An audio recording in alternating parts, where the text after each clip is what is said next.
Free U-Pick at Redfern Farms. Owner is retiring. Come fill a bucket, no charge. Bring the whole family. This Saturday only. That was the Facebook post the HOA president pinned to 3 neighborhood groups at 6 in the morning.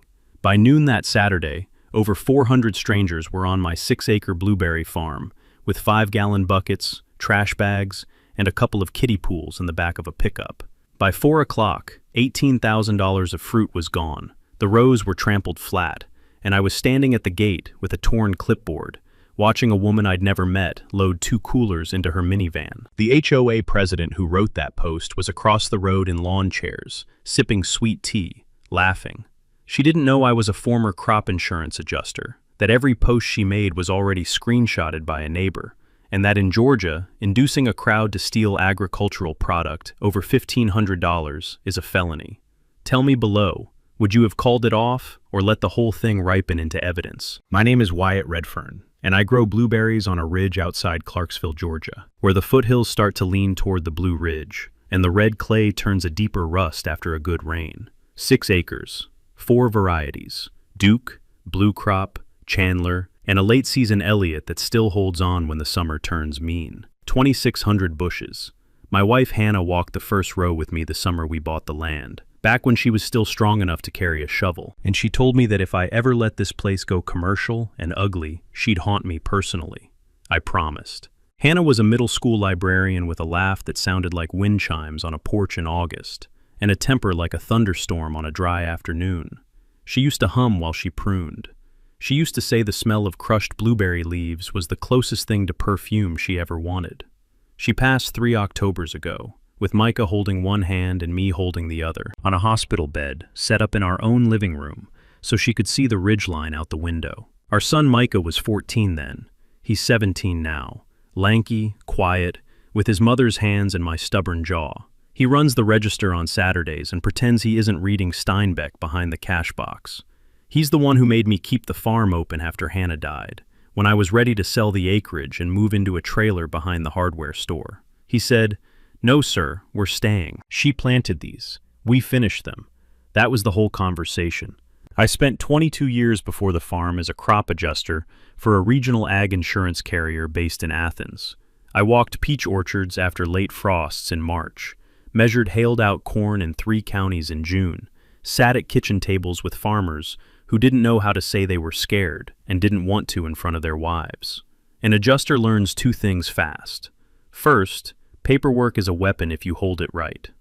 Second, most people who lose everything lose it because they didn't document the small stuff early, the boring stuff, the stuff that seems too petty to bother with at the time. I carry a pen and a yellow legal pad everywhere. Hannah used to tease me that I'd take notes at my own funeral. I probably will. I retired from the carrier 6 months after Hannah's diagnosis and came home to run the farm full-time. A man can only do one hard thing well at a time. I picked her. The HOA that makes this story possible is Ridgecrest Estates, a subdivision of 87 houses wedged between my fence line and the County 2 lane. It was built in 2008 on what used to be an old dairy pasture. Most of the original residents are fine people, retirees, a couple of school teachers, a volunteer EMT named Bo, who brings his grandson to pick berries every June. Ridgecrest did not become a problem until Cheryl Vanderkamp got elected president 3 years ago.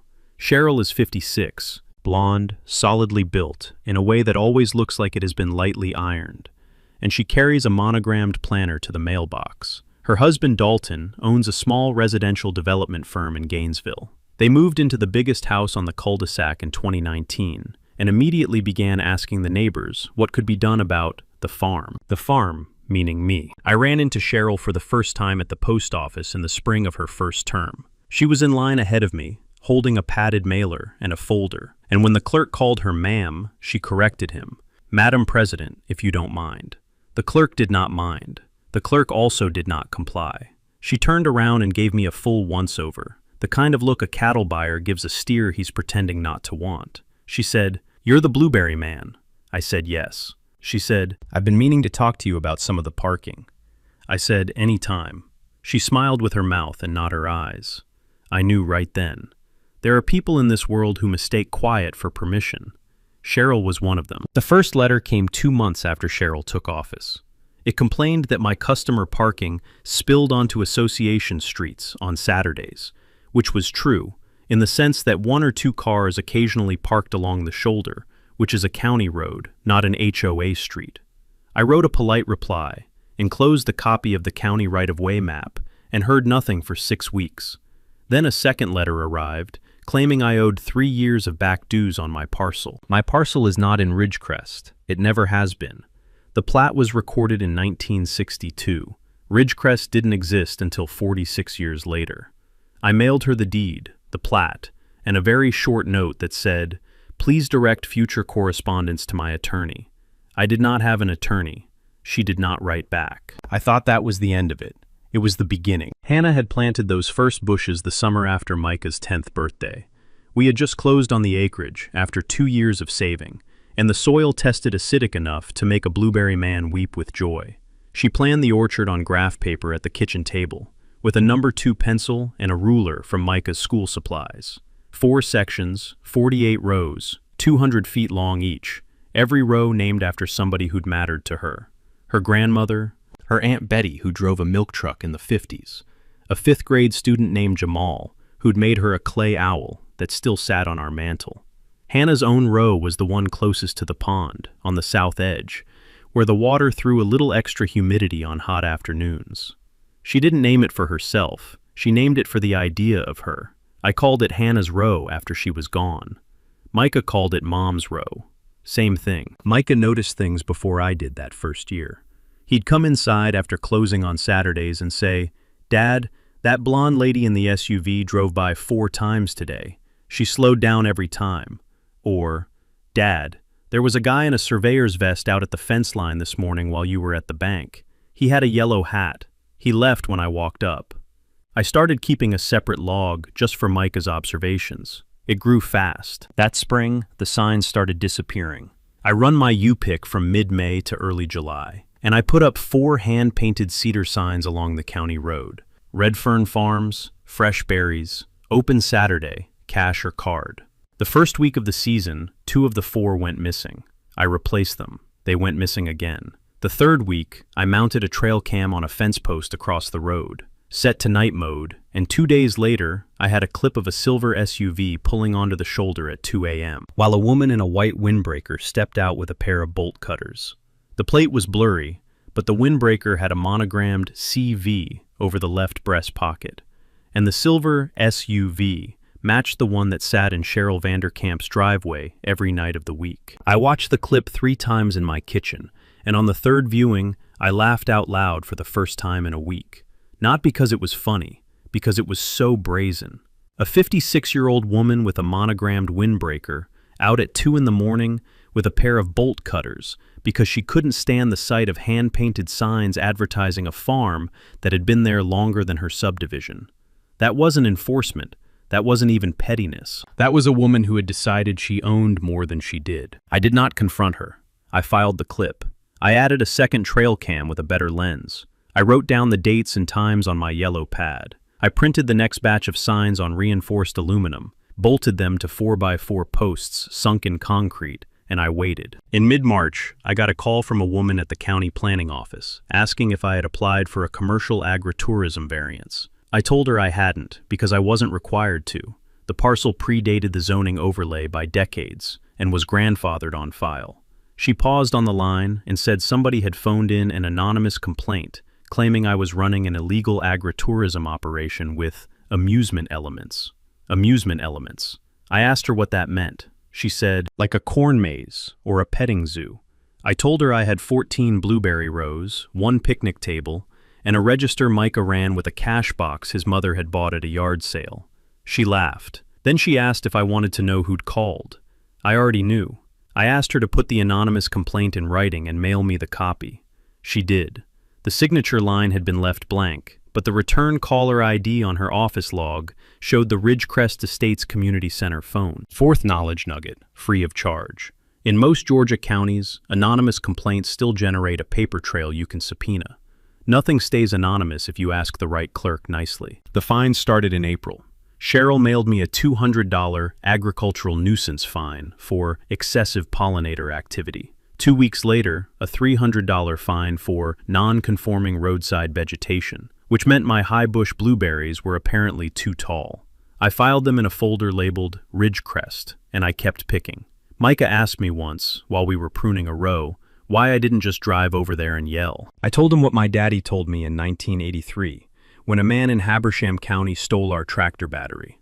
A yell lasts 10 seconds. A folder lasts forever. That's the first knowledge nugget, and it has kept me out of more courtrooms than I can count. If somebody with fake authority is harassing you, do not argue in the moment. Date the harassment, photograph it, file it, and let the record grow heavy enough to fall on its own. The fines kept coming every 10 to 14 days like a metronome. 200, 300, 250, 450. Every envelope had the same fake gold seal and the same copy-pasted citations to sections of the CC and Rs that either didn't exist or didn't apply. I never paid a cent. I just filed them. My folder had its own binder by the end of the month, and the binder had a name, Ridgecrest, written in Sharpie on the spine. And Micah started joking that I was writing a book. The joke was not entirely a joke. A good file is a book you'd rather not have to read. But you write it anyway, 1 page at a time, because the alternative is trying to remember it later in court. A week after that, Dalton Vanderkamp came by the farm in a dark green pickup with a Gainesville dealer plate. He parked just outside the gate and walked up to the register while Micah was ringing out a mother and 2 little girls in matching pink rain boots. Dalton waited politely until the customer left. He introduced himself. He told me he'd been thinking about the long-term use of my property and that his firm was always interested in well-located agricultural parcels. He said the magic phrase that every developer in North Georgia says when they're starting the dance. You could make more in one closing than you'll make in 10 years of farming. I asked him if his wife knew he was there. He smiled and said, "My wife and I are a team on these things." I asked him to step off my property. He did, slowly, with a business card on the register counter. Micah picked up the card, read it, and flicked it into the trash can next to the bucket scale without looking at me. I was proud of him for a full minute. In early May, Cheryl escalated. She showed up at my gate on a Thursday morning, with 2 board members trailing her and a clipboard tucked under her arm like a military baton. She told me, in front of a family from Athens who were already paying for their buckets, that my farm was operating in violation of Ridgecrest's Agricultural Harmony Codicil. I had never heard the phrase. I asked her to show me. She said it had been passed by the board that January. I asked if the parcel in question was in her jurisdiction. She said the board would decide that. She told the family they should consider leaving, as this was an unsafe operation under review. The father, a big man in a Falcons cap, looked at me, looked at her, and told her, "I will clean this up." Told her to take a hike. She left red-faced. The family stayed, filled 3 buckets, and tipped Micah $20. I wrote it down. I dated it. I initialed it. That night, I sat on the porch with a glass of bourbon and ran the picture back in my head. Dalton wanting the land. Cheryl inventing rules over a parcel that wasn't hers. The fake complaint to planning. The stolen signs. They weren't a husband and wife with a shared bad habit. They were a pair of hands on the same knife. That changed my approach. I had been filing 1 tyrant. I was now filing 2, and I needed to stop thinking about this as a neighbor squabble and start thinking about it the way I used to think about a suspicious farm fire. Look for the motive first, the method second, the evidence third, and let the file do the rest. 10 days later, I got a call from Luann Pritchett, who runs the feed store in town and has known me since Hannah was alive. She said her granddaughter had seen a Facebook post that Red Fern Farms was doing a free community pick day on Saturday. I asked her to send me the link. She did. The post was in the Ridgecrest Estates community group, which had 1,100 members, and it had been pinned at the top at 6:04 that morning. The post was written in my voice. It used my first name. It said I was retiring, the farm was closing, and the whole community was welcome to come fill a bucket for free this Saturday. No charge, no limit, bring the kids. It had a photo of my gate. It had the GPS pin set to my driveway. It was signed, Wyatt. I was not retiring. I was not closing. I had not written that post. Cheryl Vanderkamp had. I stared at my phone for a full minute with a cold feeling running down my arms. Then I called Luann back and asked her to start screenshotting every share, every comment, every repost. Then I called Deputy Hollis Braddock, a friend from my insurance days who had testified with me in a 2016 crop loss case. I did not ask him to arrest anyone.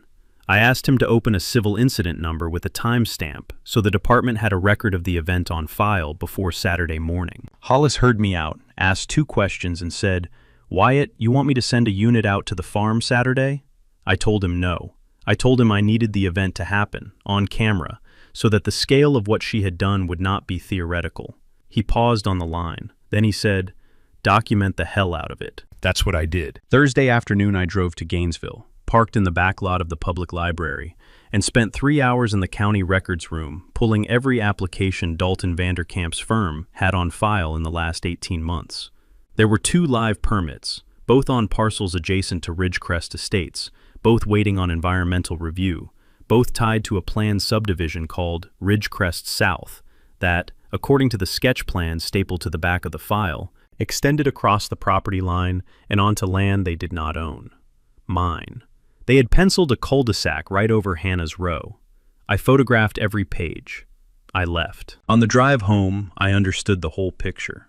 The fake free pick event wasn't just harassment. It was bankruptcy pressure. Lose $18,000 of harvest in one afternoon. Lose next year's contracts because you can't fulfill them. Lose your nerve. Put a for sale sign at the gate. Sell at a fire sale price to the developer who'd been waiting on your fence for 2 years.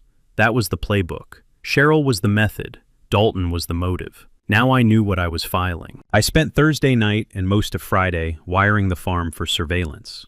I pulled 4 solar-powered trail cams from my shed and mounted them on fence posts at the north, south, east, and west corners of the property, angled to cover the rows. I installed 2 cellular cams at the main gate, one looking at the driveway and one looking at the cashier's table. I borrowed Bo the EMT's drone and asked him if he had time on Saturday afternoon to fly 2 passes over the farm at 2 o'clock and again at 4. I printed 50 laminated signs that said private agricultural property. Unauthorized picking is a felony under Georgia Code 16-8-4. And I staked them along the fence line, one every 30 feet. I did not block the gate. I wanted people to keep coming in. Evidence needs volume. Friday afternoon, I drove to the Habersham County Sheriff's Office and filed a written incident report. I brought a printout of the Facebook post, the sharing history, the comment thread, and Cheryl Vanderkamp's name as the account of origin. I asked for one thing. I asked that Sheriff Drummond and Deputy Braddock have 2 units in the area Saturday. Not on the farm, not confrontational, just nearby, with their cameras hot, ready to document the scale of the response. Drummond read my packet, looked at me over his reading glasses, and said, "Son, this is either going to be the dumbest Saturday of your life or the most useful." I told him I was betting on useful. I also pre-positioned 3 coolers of bottled water at the gate and printed a stack of paid invoice receipts in triplicate. Yellow copy to the customer, pink to my file, white to the insurance packet. If anybody paid me that Saturday, I wanted the receipt trail clean enough to pass a courtroom. I laid out my yellow pad, a roll of blue painter's tape, a Sharpie, and a weatherproof box for the cash. I cleared a corner of the packing shed for Gavin to use as a quiet space if he needed to write. I moved the ladder away from the north fence, so a trespasser couldn't claim I'd left it as an attractive nuisance. I thought through every angle, the way an adjuster thinks through a total loss barn fire before he walks the scene. Friday night, Micah and I sat on the porch with a pitcher of sweet tea and watched the sun set over the ridge. He asked me if I was scared. I told him I was mostly tired. He asked me if Mom would have wanted me to do this. I told him Mom would have been out there with a camera of her own. He laughed a little.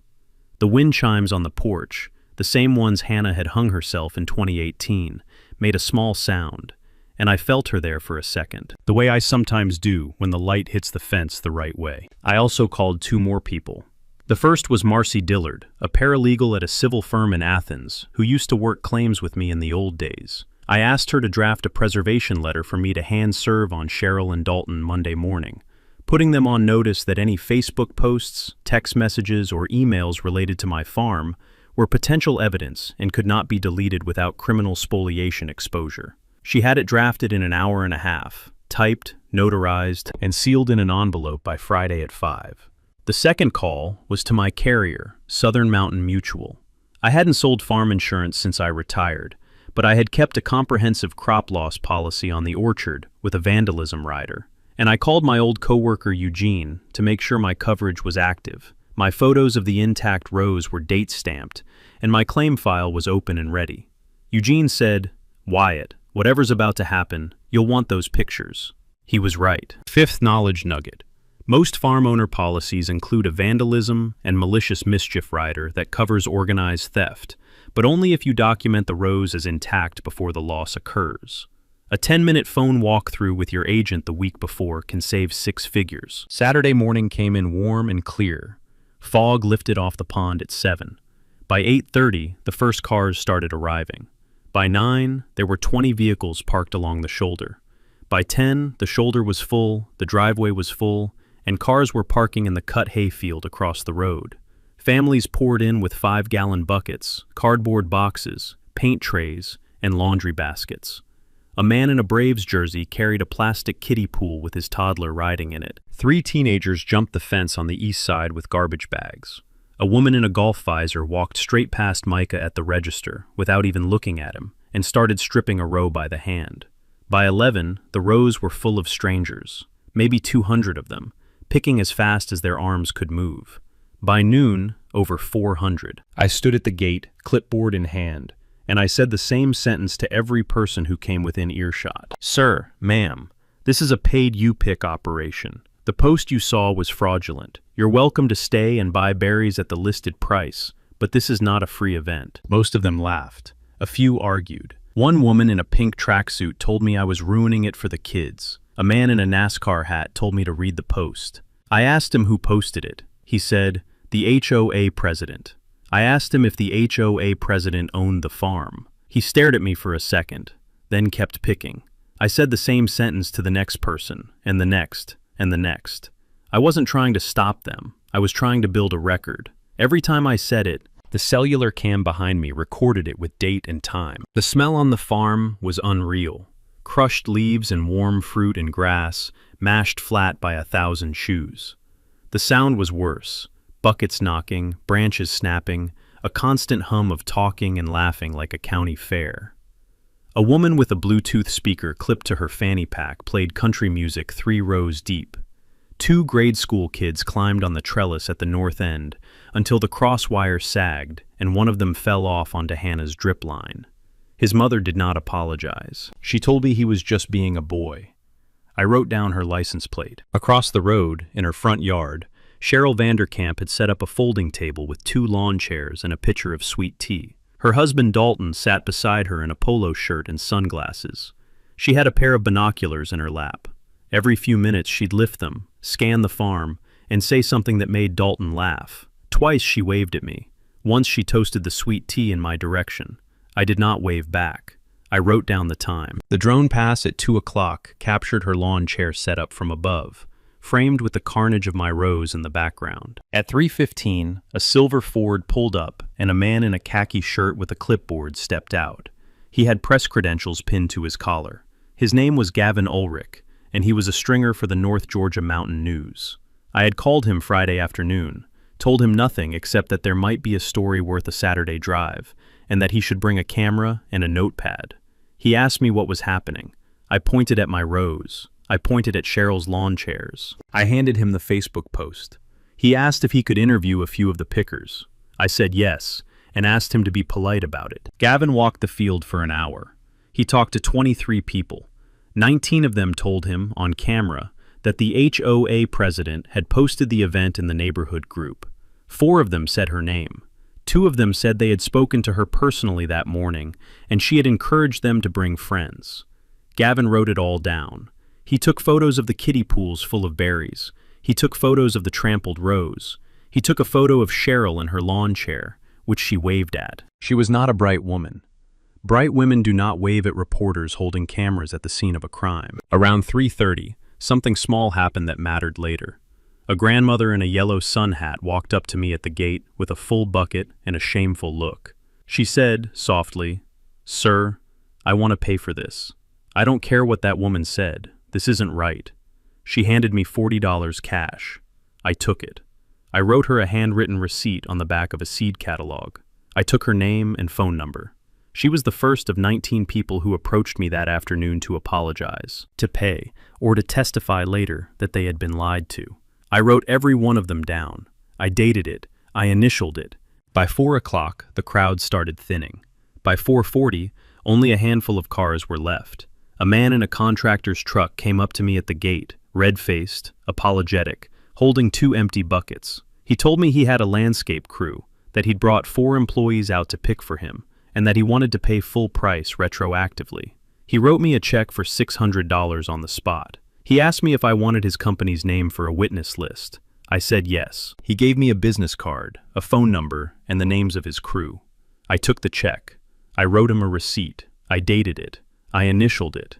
By 5, the last car pulled out. By 6, Micah and I walked the rows. 41 of my 48 rows were stripped clean. 7 were trampled so badly the canes were broken. The pondside row, which Hannah had planted by hand in 2017, and which I called her row, was shredded down to the root mulch. Micah sat down in the dirt between 2 rows and cried for the first time since his mother's funeral. I sat down with him. I did not say anything for a long time. Then I told him, quietly, that the folder had just gotten heavy enough to fall. Before we went inside, I did one more thing.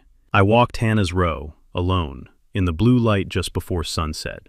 I knelt at the cedar marker at the head of it, the one I'd carved after her funeral, and I put my hand flat on the wood. I told her I was sorry. I told her what I was about to do. The wind came up off the pond and the chimes on the porch rang once, and Micah called from the gate to say the sheriff's cruiser had pulled up at the end of the driveway. I stood up. I wiped my hand on my jeans. I walked back. That night, after Micah went to bed, I sat at my kitchen table with a cup of coffee going cold, and I started building the case. I downloaded every camera file to a backup drive. I labeled each clip with date, time, and location. I pulled Luann's screenshot archive. I pulled Gavin's photos. I pulled Bo's drone footage. I pulled the Facebook post's share history, 1,412 shares in 18 hours, and I traced the origin account, Cheryl Vanderkamp, pinned at 6:04 a.m. with administrator privileges. The metadata stamped her IP address and her phone model. She had not even bothered to use a burner. At 1 in the morning, I was still at the table. The coffee had gone cold twice. I pulled the Ridgecrest CC and Rs from my filing cabinet. I'd asked for a copy the week after Cheryl's first letter, and read them top to bottom for the second time in a year. There was no agricultural harmony codicil. There was no Section 4C authority over adjacent parcels. There was a clause, tucked on page 31, that required HOA officers to disclose any personal financial interest in matters brought before the board. Dalton's proposed Ridgecrest South development was a personal financial interest. Cheryl had never disclosed it. I highlighted the clause. I dated the page. Sunday morning, I drove to my loss estimation. I measured the damaged rows, counted the broken canes, photographed every cleared bush, and calculated the crop loss using the same forms I had used for 22 years as an adjuster. I came in at $18,350 in harvest value, plus $4,200 in future year yield loss from the broken canes, plus the value of the kiddie pool berries taken by a witness crowd induced by a public post. Total, with labor, $26,840. I signed the loss report. I dated it. I initialed it. Here's the second knowledge nugget, and it's the one that flipped this story. In the state of Georgia, agricultural theft is governed by Code 16-8-14, which makes the theft of any farm product valued at $1,500 or more a felony carrying up to 5 years.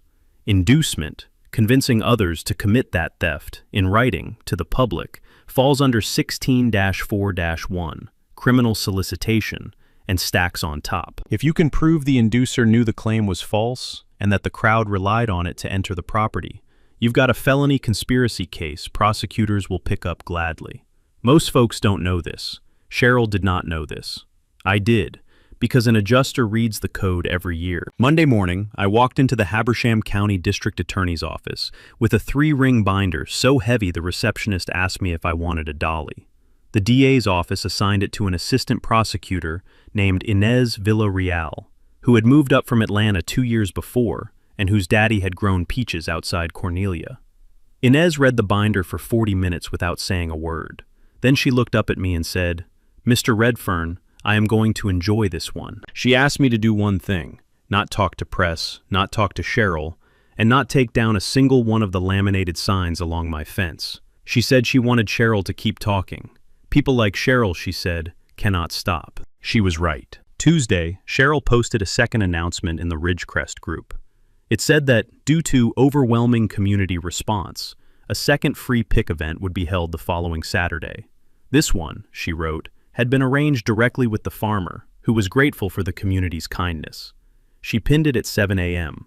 Luann screenshotted it at 7:03. By noon, it had 300 shares. I did not reply. I sent the screenshot to Inez. Inez forwarded it to the sheriff. Tuesday night, Micah and I sat down at the kitchen table and walked through what was coming. I showed him the indictment possibilities. I showed him the insurance timeline. I showed him the county commission agenda for Friday night. I told him I was going to ask him to sit in the front row. I told him it would be uncomfortable and probably long. He said, "Dad, I want to sit next to you at the podium." I said no. I said there was a reason a boy sits in the front row and lets his father stand alone. It's the same reason a man lets his son work the register on a Saturday, so that when the moment comes, each of you knows your job, and neither of you has to ask. Wednesday, Cheryl drove a small caravan of 4 women from her garden club onto my farm at 10 in the morning while I was at the feed store. They parked in my driveway, climbed over my gate, and inspected the rows. They pulled up 3 of my laminated signs.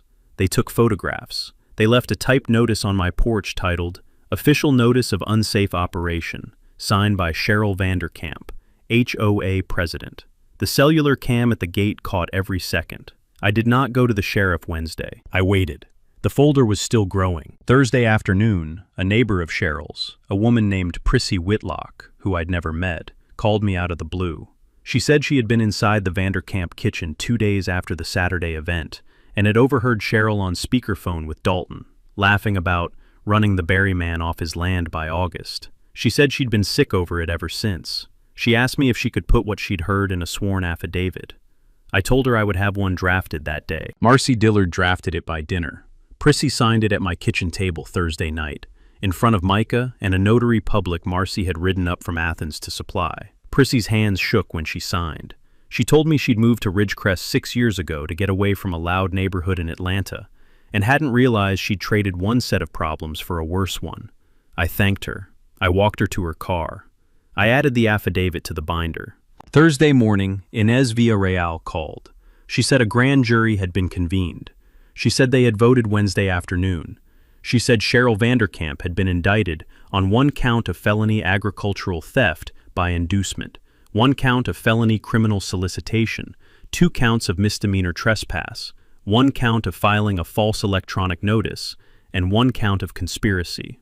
Dalton had been indicted on 2 counts of conspiracy because his IP address was on 3 of the shares. Inez also said the Ridgecrest HOA's insurance carrier had called her that morning wanting to know how fast they could settle. She said she told them very, very slowly. Friday night, the Habersham County Commission held its regular monthly meeting at the old courthouse on the square. The agenda included a citizen comment period. I had signed up Monday. Gavin Ulrich's article had run Thursday morning with the headline, "HOA President Accused of Fake Free Pick Post, Costing Local Farm $18,000. And by Friday, the parking lot of the courthouse was full. The commission chamber holds 110 people. 240 showed up. They stood along the walls. They spilled into the hallway. 2 television crews from Atlanta were in the back. The sheriff stood at the side door with Deputy Braddock and 2 unmarked state investigators from the Georgia Bureau of Investigation's Agricultural Crimes Unit, which I had not known existed until Inez told me about it Thursday afternoon. Third knowledge nugget. The GBI has a dedicated Ag Crimes Unit, and they take these cases seriously because rural theft drives small farmers out of business faster than a bad frost. Cheryl sat in the second row with Dalton. She wore a cream blazer and pearls. Her planner sat on her lap. She smiled at the mayor when he walked in. The mayor, who is a soybean farmer's son from Turnerville, did not smile back. When my turn at the podium came, I did not use my full 3 minutes. I used 90 seconds. I introduced myself. I introduced Micah, who sat in the front row. I said that 2 Saturdays ago, 400 strangers had stripped my farm on the false advertising of a neighboring HOA president. I said I was not there to ask the commission to punish anyone. I said the criminal and civil systems would handle that. I said I was there to ask the commission for one thing. I asked them to pass a simple county ordinance requiring any HOA in Habersham County that claimed jurisdiction over an agricultural parcel to file a notarized jurisdictional statement with the county clerk, available publicly, so that no farmer in the county ever had to explain again to a crowd on his property that they had been lied to. I called it the Hannah Redfern Farm Notice Ordinance. I then walked to the clerk's table and placed 3 things on it: a flash drive of the drone footage, the cam footage, and the Facebook post archive, a printed loss statement, and a single jar of blueberry jam with a handwritten label that said, "Not for sale, made from the last 8 rows." I sat down. The room was quiet. Then Bo, the EMT, stood up. He told the room about bringing his grandson to picket my farm every June. Luann stood up. She told the room she'd known Hannah. Gavin stood up and said, as a reporter, not a citizen, that he had interviewed 23 pickers that Saturday and that all of them had named Cheryl Vanderkamp as the source of the post. The mayor called Cheryl to the podium for a response. Her lawyer, a thin man in an out-of-town suit, stood up and said his client declined. The mayor said that was her right. Then, Deputy Braddock walked to the front, crossed over to where Cheryl was sitting, and in a quiet voice, so she would have her dignity in front of the cameras, informed her that she was under arrest on the grand jury's indictment, and would she please come with him. She stood. Her pearls rattled against the planner. Dalton reached for her arm. Braddock shook his head. The GBI investigators stepped in behind. The 3 of them walked her out the side door. 240 people watched her go, and no one said a word, until the door clicked shut. The room let out a breath it had been holding for 3 minutes. A woman in the second row started crying quietly into a balled-up tissue. Bo, the EMT, who'd known Cheryl since she moved in, leaned back in his chair and closed his eyes. Dalton stared at the floor. His lawyer whispered to him. He did not whisper back. A television camera in the back panned slowly across the room and landed on Micah in the front row, who was sitting straight-backed with both hands flat on his knees, the way his mother used to sit in a church pew. The mayor let the silence run another full minute before he tapped the gavel. Then Henry Sokol, the oldest sitting commissioner, tapped the microphone and made a motion to adopt the Hannah Redfern Farm Notice Ordinance to committee with a recommendation to pass. It was seconded. The vote was unanimous. The ordinance passed the commission 4 weeks later by a 6-0 vote. That was 11 months ago. The criminal case closed with a plea. Cheryl pled to 1 count of felony solicitation, 1 count of misdemeanor trespass, and 1 count of filing a false electronic notice. She served 30 days in the county jail, 3 years of probation, and signed a civil settlement of $62,800 covering my full loss, future yield damage, legal fees, and a contribution to the county. 4. H. Dalton's development firm lost 2 county permits that had been quietly under review. They sold their cul-de-sac house in March and moved to a gated development outside Cumming. The new family in the yellow house brought us a casserole and asked if Micah tutored algebra. He does now. Southern Mountain Mutual paid the vandalism and malicious mischief claim in full at $17,900. 10 days after I submitted, which is unheard of, except that my file had photos, a sheriff's report, a grand jury indictment, and an adjuster's loss report written by the retired adjuster himself. Eugene told me later the claims committee spent about 6 minutes on the approval. The balance of the civil settlement covered the broken canes, my legal fees, and a $5,000 deposit into the scholarship account. The blueberry farm came back. Blueberries are stubborn plants. The rows that had been stripped put out a heavy second flush in August. The rows that had been trampled were replanted with help from Bo, Luann, Ray Ollenberg from the Future Farmers chapter, and 14 Ridgecrest neighbors who showed up on a Saturday with shovels and store-bought barbecue. We rebuilt Hannah's row first. We put up a small cedar arch at the head of it with a brass plaque that reads, Hannah Redfern's Row, planted 2017, restored 2025, protected forever. We registered the plot with the Blue Ridge Land Conservancy, which holds a permanent agricultural conservation easement on the 6 acres. No HOA, no developer, no board will ever touch this ground. Then we went further. With the civil settlement, I funded the Hannah Redfern Agricultural Scholarship through the Habersham County 4-H chapter, which sends one local middle schooler every year to the state ag leadership camp in Rock Eagle. Last summer, we sent a 7th grader named Tavian Hogue, whose mama works second shift at the chicken plant and whose daddy drives for UPS. Tavian wants to breed blight-resistant peach root stock. Nora, Bo's granddaughter, the one in pigtails, handed him the first jar from Hannah's row at the send-off. He cried a little. His mama cried a lot. I kept my yellow pad in my pocket and my promise in my chest. We added a new tradition this past season. On the first Saturday in June, we opened the gate an hour early for neighbors only. No charge, 1 bucket each, first come, first served. We call it Neighbor Hour. Cheryl would have hated it. That's part of why we do it. Earl brought his grandkids. Prissy Whitlock brought a chocolate pound cake. Bo brought his daughter-in-law and her new baby. The line stretched down the driveway at 6:30 in the morning, and everybody left with warm fruit and wet boots, and a story about Hannah they'd heard from somebody else. Micah worked the register for free that morning, then made himself a bowl of berries and ate them on the porch with his shoes off. I watched him and thought, this is what the file was for. Not the indictment, not the ordinance, this. The U-Pick runs 6 days a week in June. Micah handles the register. I walk the rows. The cameras are still up, but mostly for Bear now. We don't get HOA trouble anymore. Ridgecrest elected a new president last fall, a retired postman named Earl, who wears short-sleeved button-ups and waves with 2 fingers when he drives by. He brought his grandkids out in July and paid double at the register because he said it felt like the right thing to do. I took the money. I wrote it down. I dated it. I initialed it. The yellow pad in my truck still has plenty of pages left, and I figure I'll fill the rest of it the slow way, one Saturday at a time, the way Hannah would have wanted. That's the story. A fake post, a folder, a crowd that thought they were getting something for nothing, and a woman who thought an HOA title was a law degree. Nothing here required a lawsuit the size of a building.